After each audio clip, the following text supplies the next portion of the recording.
Bismillahirrahmanirrahim. It is my proud privilege, gentlemen, to be talking to, for the second time, talking to a gathering of military officers. Thank you very much for giving me this opportunity. I have been told to speak on Balochistan, and I would like to speak about the realities of Balochistan because it pains me immensely to hear what is happening in Balochistan. So much is happening there unnecessarily. So much is happening which is creating doubts in the solidarity of our great country, Pakistan. It is a pity that people do not understand ground realities in Balochistan. And therefore, they have started comparing. Some people go to the extent of comparing Balochistan with Bangladesh, what happened there. Gentlemen, we must understand that there is no comparison. In Bangladesh, unfortunately, 90% of the population, which probably was roughly about, at that time, about maybe 50 million, were wanted a separate homeland, that is Bangladesh. Therefore, they were jointly fighting against the military. Here in Balochistan, we must understand the demography of Balochistan. First of all, Balochistan is about 8 million, that is just about 4% of Pakistan. Secondly, 60% of Balochistan is Pakhtun or Brahvi speaking Baloch, who are staunchly pro-Pakistan. Remaining 40%, there are Baloch, and there are about 150 odd tribes of Baloch. Out of these, those who have been creating trouble for Pakistan are only three: the Mari, Bugti, Mengal. They have created trouble in the past. There have been actions in Balochistan before Ayub Khan, during Ayub Khan era, during Bhutto era, and also during my time. Now, these three tribes are only 0.2% of Pakistan. Is that what we ought to be worried about? And secondly, out of these three tribes, let me also say that the people, the Bugtis, the Maris, the Mengals, they are certainly not with their Sardars at the moment. I know for sure. I will only give the example of Bugtis. Bugti tribe is about 200,000 or 250,000 only. Their major sub-tribe is Kalpar sub-tribe. And another sub-tribe is Masuri sub-tribe. I know as a reality that this Kalpar sub-tribe, there was genocide against this Kalpar Bugti sub-tribe. Their people were killed and they were pushed into Afghanistan, into Punjab and Sindh by Nawab Akbar Bugti. And it was our government, who rehabilitated them, brought them back after 15 years of languishing in Punjab and Sindh. Each family of this Kalpar sub-tribe was given 10 goats, 15,000 rupees, 1 month rations, and many tractors. When I went to meet this Kalpar sub-tribe people, they wept when they met me. And they said, we can never forget what you have done for us. This is the main sub-tribe of Bugtis, the Kalpar Bugti, for whom we did this. If you take Maris, Kolu being their headquarter, was in shambles, nothing was happening. Their main source of earning was Shamalang mines, coal mines. They were all closed for a decade. We got them reopened, resolved their disputes through strong action, and handed over the coal mines to the locals, to the Maris and Lunis who are there. They started earning crores of rupees daily. 10% of this money went to Kolu district. Kolu district became the richest district of Pakistan. This is what we did for Murree area. And then overall Balochistan, we realized that Balochistan has suffered from a sense of deprivation, and no government did much for Balochistan. It was our government who realized this, and may I say, we went strongly for the socio-economic development of Balochistan. The allocation from the public sector development projects for Balochistan in my time was more than Punjab. This was the reality that what we did, and how we converted this allocation of money towards socio-economic development. Very briefly, we gave them the Gwadar port. This is a 30 billion rupees project. We gave them 2 dams, Mirani, Subukzai, multi-billion rupees projects. We gave them the Kachchi Canal from Tonsa Barrage going into Bugti area and Jhalmagsi area. Before that, they were not even getting their share of water, what the share of Balochistan province was in the IRSA agreement. It is through this Kachchi Canal that 713,000 acres of land will be irrigated. This is cotton growing area. This is the welfare of people.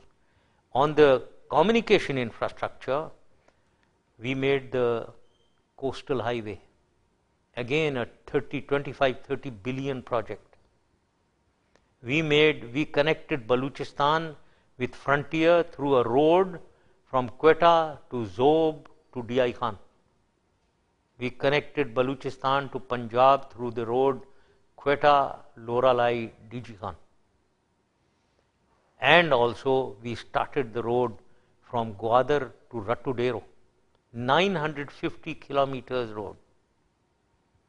Then their education. We opened 4 universities. I don't want to get into the details. We were opening 7 cadet colleges, out of which 3 were opened, but now 4 more have been stalled. We gave additional vacancies to Baloch youth in the technical colleges, engineering and medical colleges of Punjab and Sindh. We took Baloch youth for special training in VA, in HIT, Taxila, in the aeronautical complex, to train them and absorb them and give jobs to them. We allocated 10,000 rupees for anyone who did masters from Balochistan, any youth, and gave them government service. This was what we were doing for Balochistan. A total socio-economic change.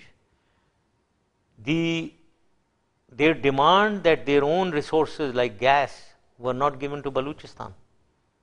We took gas to Ziyarat, to Loralai, and to a number of other places which I am not remembering. We bought electricity from Iran for the entire coastal area, extending up to Ormara. This development of Balochistan is just a brief overview that I have given. Never has such development taken place in Balochistan.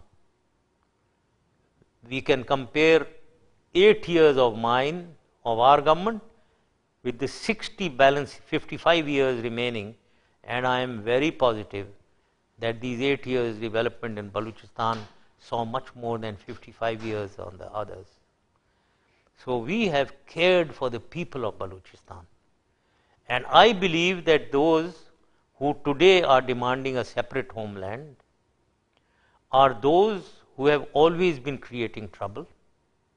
They are playing in the hands of foreign forces, external forces, who want to destabilize Pakistan.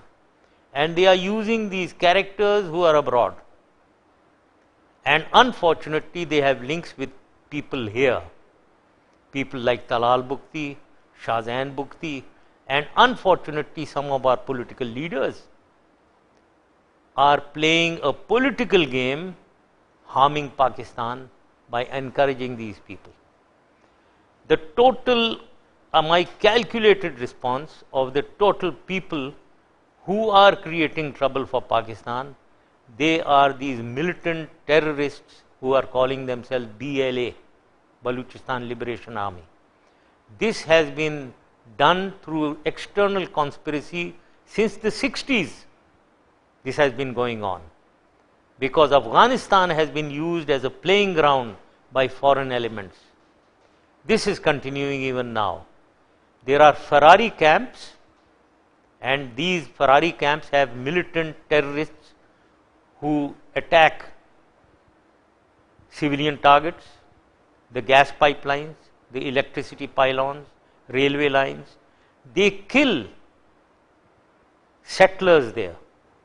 They are killing Punjabis there, those who contributed to the development of Baluchistan. In this situation, and I know that the total people who are doing this are not more than 3,000 or 4,000 people. And unfortunately, the government in the center and the province of Baluchistan is playing in their hand in that they are appeasing them. The chief minister doesn't have the courage to fly the Pakistan flag on the 23rd of March. Is that how you deal with people who are against your existence? We need to have a strong hand.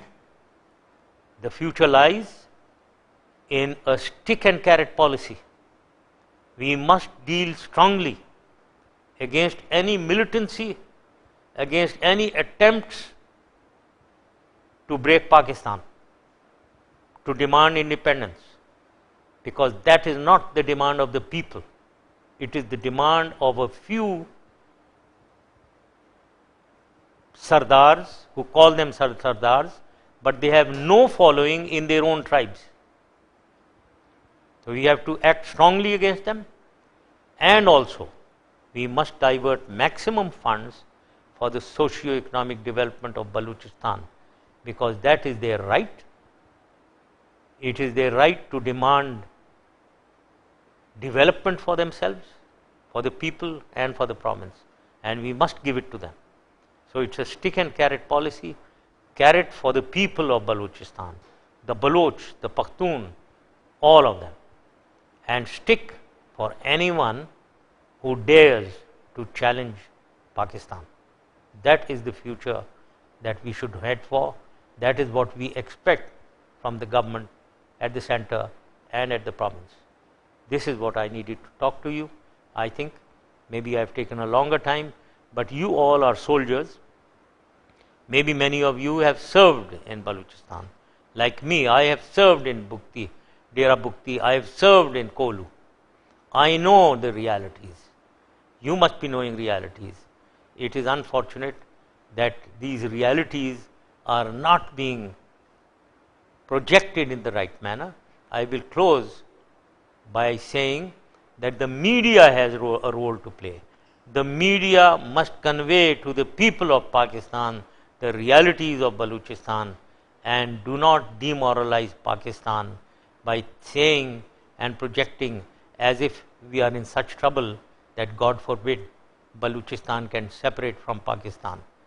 That will never happen as long as the armed forces of Pakistan are there and living and striving and as efficient as they are.